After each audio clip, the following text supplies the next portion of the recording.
Happy Thanksgiving. Happy Thanksgiving. 이 감사절에 이 감사의 스피릿이 여러분의 심령 깊은 곳으로부터 이렇게 메아리쳐 올라올 수 있기를 주님의 이름으로 축복합니다. 모든 가정마다 이 감사의 기쁨과 감격이 있는, 그렇구나 정말 나는 복 있는 자다 라고 하는 이런 감사로 말미암은 이런 은혜가 여러분의 삶 속에 충만해지기를 주님의 이름으로 간절히 기원합니다.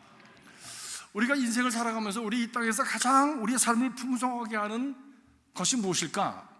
라고 하는 것을 한번 생각을 해보았습니다. 그것은 감사다라고 하는 얘기를 할 수 있습니다. 13세기 독일의 그 신비가 마이스터 에크하르트라고 하는 분은 일생 동안 한 기도를, 하나의 외마디 기도를 하면서 감사합니다라고 하는 한마디만 했더라도 그 한마디로 평생의 어떤 기도보다도 더욱더 충분한 기도를 드린 것일 것이다 라는 얘기를 했어요. 다시 말하면 감사가 우리 인생을 그렇게 아름답게 하고 풍성하게 하고 복되게 하고 넉넉하게 하는 능력이 됨을 말을 한 것입니다.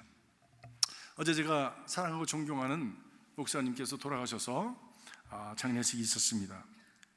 그분의 마지막을 맞아서 이제 마지막을 보려고 많은 분들이 그분을 찾아가서 인사를 드리게 되었는데, 그분 한 분들을 쳐다보면서, 그리고 마지막으로 본인과 함께 사셨던 그 아내를 바라보면서 자기의 남은 마지막 온 힘을 다해서 모아서 드린 한마디에 그 마지막 말은 감사합니다, 그리고 사랑합니다, 이 두 마디였습니다.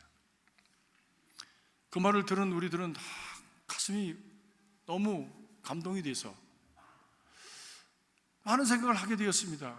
내가 인생의 마지막을 맞아서 죽음의 순간에, 그 순간에 내가 정말 두렵고 떨리는 그 순간에 내가 온 힘을 모아서 마지막으로 감사합니다 라고 말하며 내 인생을 마무리할 수 있을까?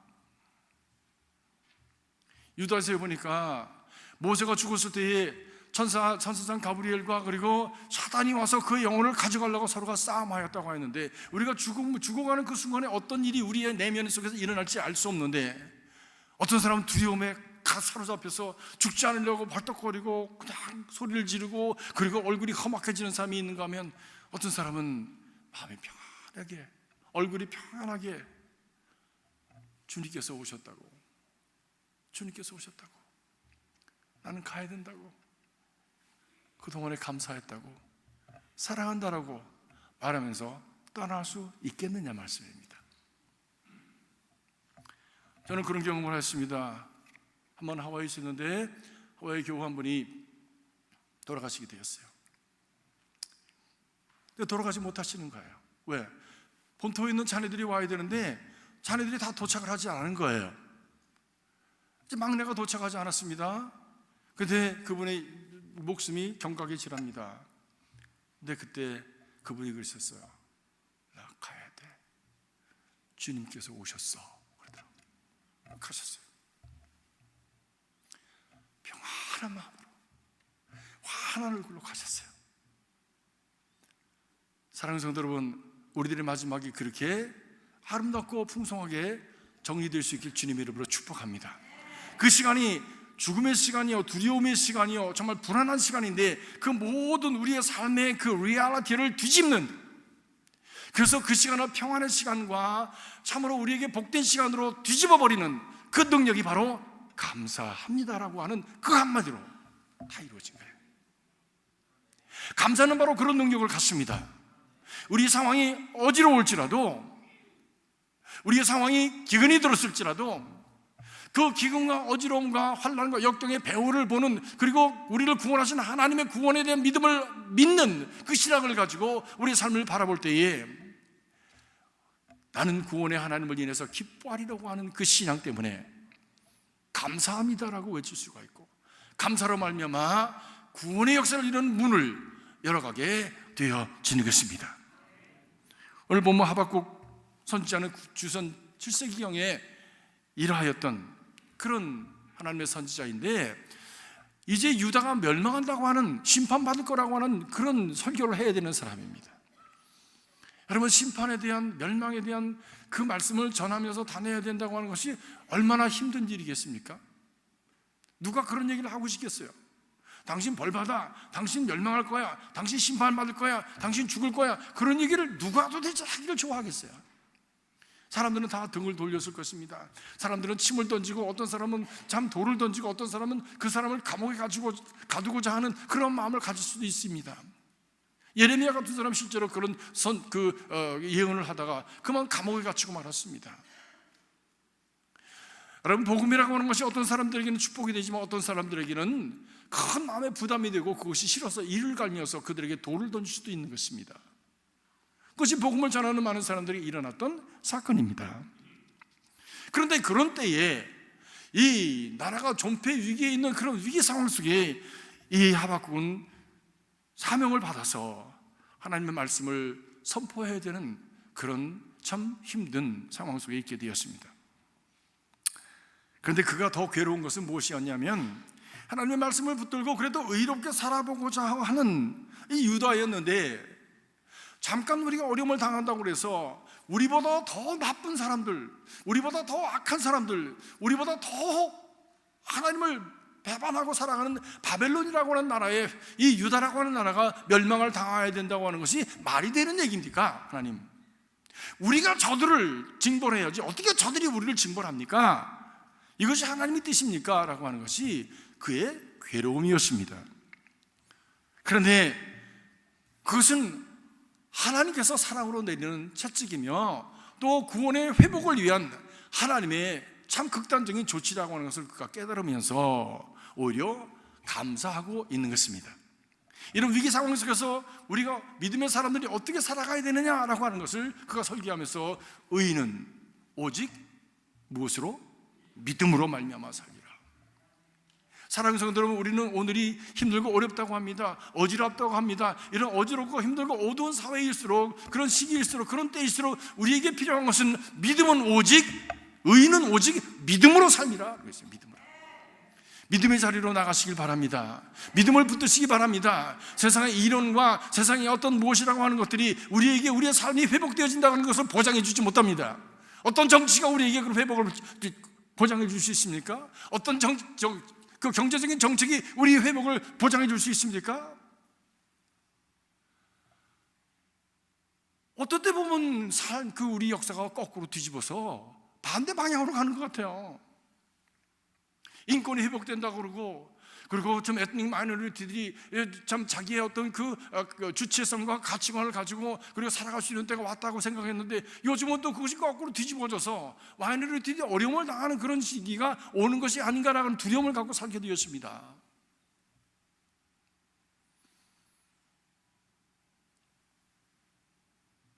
이런 혼돈스러운 때에 우리가 잡아야 될 가치는 믿음의 가치라고 하는 것이에요. 그러면서 하박국은 고백하고 노래합니다. 무화과 잎이 마르고 포도나무 열매가 없으면, 감람나무 열매 그치고 식물이 없어도, 우리의 양이 없으며 외양간에 소가 없을지라도 나는 여호와로 인하여 즐거워하며 구원의 하나님을 인하여 기뻐하리로다. 의인은 믿음으로 말미암아 살리라고 하는데, 어떤 믿음인가?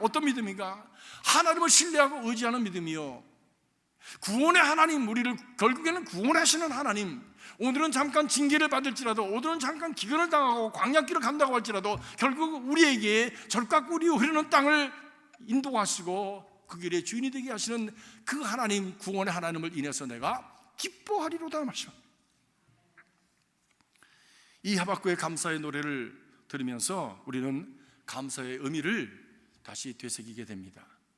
감사라고 하는 것이 무엇입니까? 왜 우리의 삶을 그렇게 풍성하게 만들어주는 것입니까? 우리의 삶을 왜 이렇게 복되게 하는 것입니까? 그것은 첫 번째로 바로 감사를 통해서 우리는 환난을 이길 수 있는 힘을 얻게 되기 때문입니다. 오늘 우리가 읽지 않았지만 16절, 바로 17절 그 전에 16절을 보니까 이렇게 말씀합니다. 내가 들었으므로 내 창자가 흔들렸고 그 목소리로 인하여 내 입술이 떨렸도다. 무리가 우리를 치러 올라오는 환난 날을 내가 기다림으로 내 뼈에 썩이는 것이 들어왔으며 내 몸은 내 초소에서 떨리는도다. 바벨론 군사가 이제 들어닥칠 때인데, 그것이 얼마나 무서운 소식인지를 이미 들어서 주변의 나라들을 통해서 들었기 때문에 이것은 엄청난 사건인데 듣기만 해도 내 가슴이 떨리고 사지가 떨리고 내 뼈가 녹아내리는 것 같은 그런 두려움에 쌓여 있게 되었습니다. 그러나 주변을 보면 그렇게 두렵고 떨리지만 그러나 구원하시는 나 하나님을 내가 붙듭니다. 사랑하는 성도 여러분, 여러분의 삶이 상황이 어떤지 여러분 자신이 너무 잘 아십니다. 하루도 다음날 무슨 일이 일어나는지 알 수 없는 그런 상황 속에 우리는 살아갑니다. 매일 복병과도 같이 무슨 일이 내게 다가오고 어떻게 그것이 앞으로 내 미래에 영향을 미치는지 알 수 없는 그런 두렵고 불안하고 그리고 초조한 상황 속에 우리는 살아갑니다. 우리는 그것을 스트레스라고 하죠.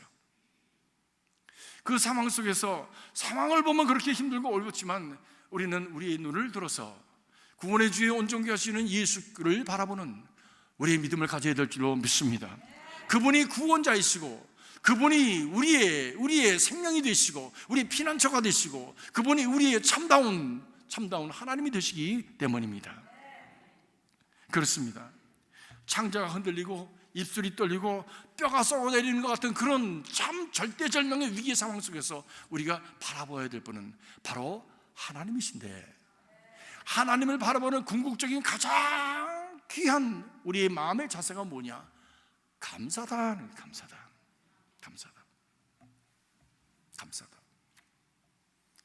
사랑하는 성도님, 힘들고 어려울 때 감사하실 수 있습니까? 그 감사를 여러분의 입술로 토해내시길 주님의 이름으로 축복합니다. 그럼에도 불구하고 나는 하나님 앞에 감사합니다. Why? Because. Why? Because 주님만이 나의 궁극적인 구원자가 되시기 때문입니다. 주님은 부활의 주님이시요 창조의 주님이시요 모든 것을 가지시고 모든 것을 다스리시는 만유의 주가 되시기 때문에 하나님의 백성을 궁극에는 다시 세우시는 역사가 있을 것입니다라고 하는 믿음 때문에 하나님 앞에 감사합니다 할 수가 있는 것이죠. 사랑하는 성도 여러분, 하나님은 복을 주실 때에 환난이라고 하는 고난이라고 하는 보따리에 담아서 그 복을 주십니다. 요셉이 애굽의 재상이 되는 것은 감옥이라고 하는 자루에 갇혀졌었기 때문에 그가 재상이 될 수 있었습니다. 그는 꿈꾸는 자였고 그 꿈을 이루기 위해서 성실하게 일했던 사람입니다. 그러나 그 성실하게 일했기 때문에 오히려 오해를 받고 그리고 감옥에 갇히게 되었는데, 감옥에서 그가 바로 애굽의 술 맡은 관원과 떡 맡은 관원을 만나게 되고 2년 동안 그들과 함께 교제하면서 그가 그들에게 선을 베풀고 그들을 도와주고 그들에게서부터 많은 세상 얘기, 애굽에 대한 얘기를 들으면서 그가 하나님의 역사를 위해서 준비되게 되었지요. 감옥에서 나가게 된 그들이 애굽 왕에게 요셉이라고 하는 사람을 추천해서 그가 이 감옥에서부터 수직 상승해서 애굽의 제2인자가 됩니다. 이 기가 막힌 죽음의 상황 속에서 하나님께서 요셉에게 구원을 베푸신 것이죠. 그가 감옥에 갇혔었기 때문에, 고난을 당했기 때문에 그는 복의 사람이 될 수 있었던 것입니다. 그 축복을 감당할 수 있는 믿음의 그릇을 가질 수 있는 사람이 될 수 있었던 것입니다. 사랑하는 성도 여러분, 때문에 우리는 감옥과 같은 상황 속에서 하나님께서 이루실 것을 바라보면서 믿음으로 신실하게 충성스럽게 살아가야 할 것입니다. 그리고 하나님 그 이루실 것을 믿음으로 바라보면서 감사합니다 라고 고백을 하는 것입니다. 두 번째로, 감사하면 환경을 초월하는 기쁨을 허락하십니다. 비록 무화과나무가 성치 못하며 포도나무에 열매가 없으며 감람나무에 소출이 없으며 우리의 양이 없으며 또 소가 없을지라도 나는 여호와를 인하여 즐거워하며 나의 구원의 하나님을 위하여서 기뻐하리로다. 이 즐거워한다고 하는 것, 이 기뻐한다고 하는 것은 내가 무슨 주변 상황에 어떤 변화가 생겼기 때문에, 내게 좋은 일이 일어났기 때문에, 지금 현재 내 상황이 변했기 때문에 기뻐하고 즐거워하는 것이 아닙니다. 여러분의 페이가 레이즈가 됐기 때문에, 또 포지션이 올라갔기 때문에, 또 자녀가 잘 됐기 때문에 지금 감사하는 것이 아니에요. 모든 것이 다 nil, 아무것도 없어요. 다 망가졌어요. 다 파괴됐어요. 마실 물도 없고 먹을 것도 없고 앞으로 저장해둔 것도 없고, 이 위기 상황 속에서 어떻게 살아가야 되는지 아무것도 보장이 없는 상황 속에서 오직 한 가지 바라보는 것은 하나님을 바라보았는데, 하나님께서 내게 믿음으로 바라보았더니 내게 소망을 주시고, 소망을 통해서 내게 위로 주시고, 그 위로를 통해서 내게 기쁨을 주셨다라고 하는 것입니다. 그렇습니다. 그래서 하나님은 말씀하십니다. 방백들을 의지하지 말며 도울 힘이 없는 인생도 의지하지 말지니 그 호흡이 끊어지면 흙으로 돌아가서 당일에 그 도모가 소멸하리로다. 야곱의 하나님으로 자기 도움을 삼으며 여호와 자기 하나님에게 그 소망을 두는 자가 복이 있도다 말씀합니다. 그렇습니다. 가진 것이라고 하는 것은 참 보잘것없는 것들이더라고. 부자가 갑자기 털털이가 되어지고 높은 곳에 올라서 신문에 꽝꽝 때리던 사람이 오늘날 보면 흔적도 없이 사라지고, 그런 이야기들, 그런 모습들을 우리는 수도 없이 보아하지 않습니까? 수도 없이 보아왔습니다. 하나님께서 주시는 기쁨은 그런 단말마적인 기쁨이 아니라 영원하신 하나님으로부터 비롯되어지는 뿌리 깊은 기쁨인 것입니다. 하나님께 뿌리를 대었기 때문에, 그 생명의 원천이신 하나님께 뿌리를 대었기 때문에 생명의 원천으로부터 주어지는 시원한 우리의 삶의 어둠을 씻어내고, 우리의 삶의 두려움을 씻어내고, 우리의 삶의 찌꺼기와 같은 우리의 삶의 그 부시러기들을 다 씻겨내는, 우리를 시원하게 하는, 생기롭게 하는 하나님의 기쁨이 우리 안으로부터 차올라오게 되어지는 것입니다. 하나님이 하박국에게 주신 그 기쁨은 그런 의미에서 환경을 초월한 기쁨입니다. 상황을 초월한 기쁨입니다. 모든 생명과 미래는 하나님의 장중에 달려있는 것을 그가 알았기 때문에, 그러나 그가 하나님을 붙들었기 때문에, 하나님께서 자신을 책임지실 것을 믿었고 알았기 때문에 그는 그것으로 인해서 위로를 받고 기뻐할 수 있었다고 하는 것이죠. 인생의 참된 기쁨은 소유에 있는 것이 아닙니다. 소유라고 하는 것은 있다가도 없고 없다가도 있는 것이에요.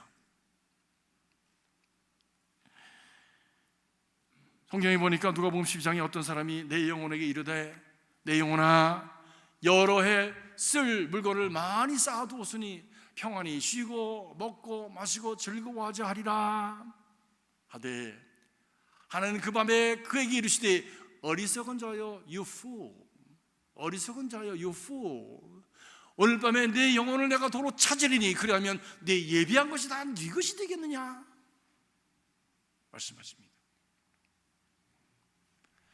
소유의 절대권을 두고, 소유의 절대성을 두고 그것을 움켜쥐고 살아가는 사람처럼 어리석은 사람은 없습니다. 왜냐하면 그것은 자기 것이 아니에요. 원래 주어진 거, it's given. Givenness is the gift. 주셨다고 하는 것은 선물로 받은 것입니다. 선물로 주신 것은 거기에 목적이 있는 거예요.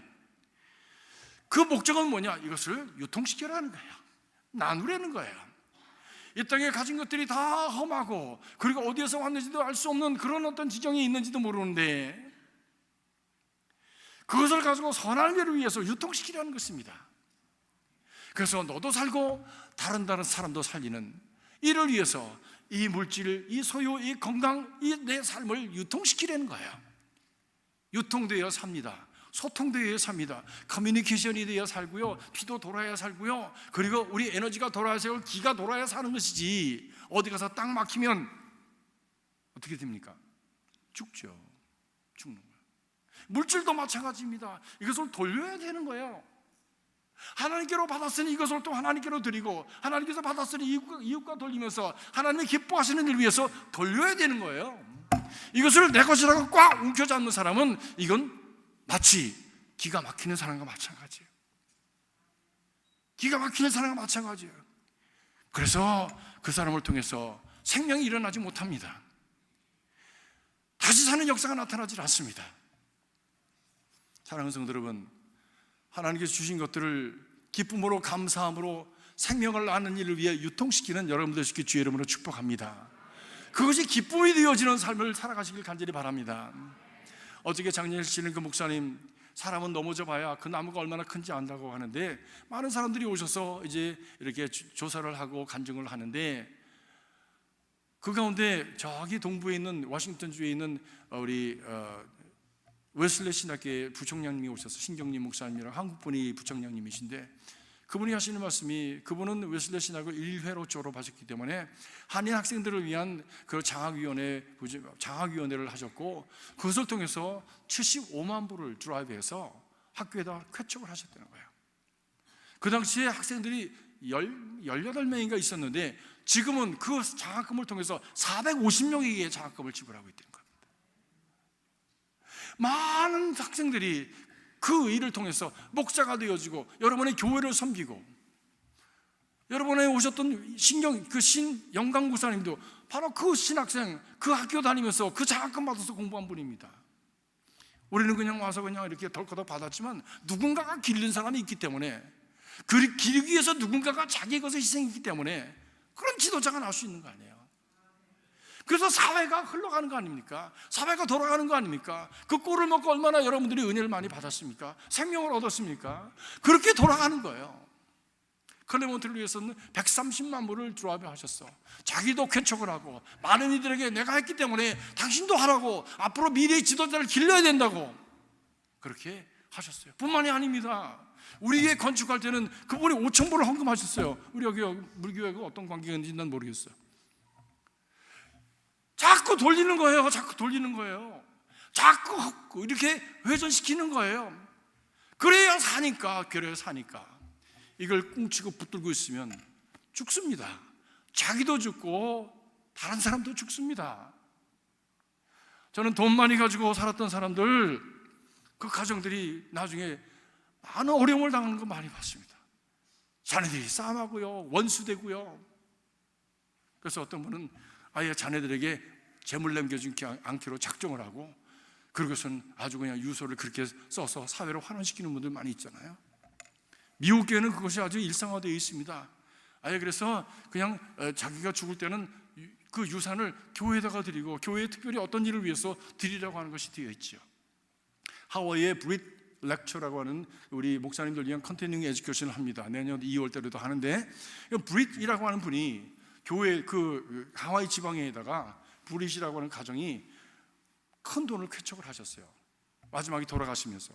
그래가지고 매년 아주 세계적으로 유명한 강사들을 모시고 거기서 스테이하게 하고 강사비를 드리면서 매년 그분을 모셔다가 목사님들을 훈련하고 평신들 훈련한 일을 합니다. 다 유통시키는 거예요.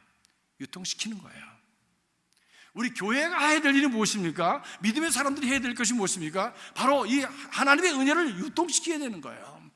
그 유통이 전도요, 선교입니다. 그 유통이 우리가 선한 일을 하는 거예요. 봉사하고 선교하는 거예요. 그것이 잘 이루어지지 않을 때는 우열 현상이 생겨서 그만 턱 거기서 떨어져서 교회가 교회되지 못하고 성도가 성도되지 못하고 죽는 거죠. 사랑하는 성도 여러분, 우리가 생명력을 가지려면 그렇게 함께 나누는 삶을 살아가야 하는 것입니다. 거기에 기쁨이 있습니다. 거기에 보람이 있습니다. 진정한, 가난해져도 기뻐할 수 있고 가난해져도 보람 있어 할 수 있는 참다운 기쁨이 그것으로부터 우리 이렇게 제너레이트 되어지는 것이죠. 우리 교회가, 저는 그런 교회가 됐으면 좋겠어요. 우리 교회가 그런 교회였으면 좋겠어요. 아까워하고 어떻게 그리고 그런 게 아니라 정말 선하고 아름다운 일을 위해서 정말 드리고, 또는 그것이 모아져서 선한 일을 보면서 기뻐하는 그 축제가 날마다 일어나는 그런 교회, 그런 교회가 되었으면 좋겠어요. 세 번째로 우리가 감사하면 결국에 인생의 승자가 되어집니다. 주는 나의 힘이시라, 나의 발을 사슴과 같게 하사 나로 나의 높은 곳에 다니게 하시리로다. 이 노래는 영장을 위해서 내 수금에 마친 것이라. 아니, 무화과나무도 없고 또 포도나무에 열매도 없고 먹거리도 없고 순양도 양도 없고 소도 없어서 하나님 앞에 제사도 드릴 수 없는 그런 성전이 다 깨어져 버린 상황 속에서 그가 찬양을 하고 노래를 할 수 있는, 그래서 자기를 극복하고 초월적인 삶을 살아갈 수 있는 비결이 무엇이냐? 바로 하나님, 그 하나님을 바라보는 믿음 때문에, 의인은 믿음으로 말미암아 살리라고 하는 믿음 때문에 자기를 극복하고 승리하는 하나님의 사람이 될 수 있었다고 하는 것입니다. 그렇습니다. 감사는 인생을 승리하게 하는 능력이 담겨져 있습니다. 감사 안에는 인생을 넘어갈 수 있는 소망을 주는 그런 능력이 그 안에 담겨져 있습니다. 감사 안에는 하나님을 기쁘시게 할 뿐만이 아니라 많은 사람들을 기쁘게 하고 그 사람들에게 평화를 전하고, 그리고 자기 자신도 그 하나님께서 주시는 기쁨을 누리시는 능력이 그 안에 담겨져 있습니다. 우리 가운데 고난을 당하신 분들이 있잖아요. 특별히 작년에 극심한 고난 가운데서 투쟁을 하시고 이제 승리하신 분들이 계십니다. 오늘 그분의 이야기를 한번 들어보도록 하겠습니다.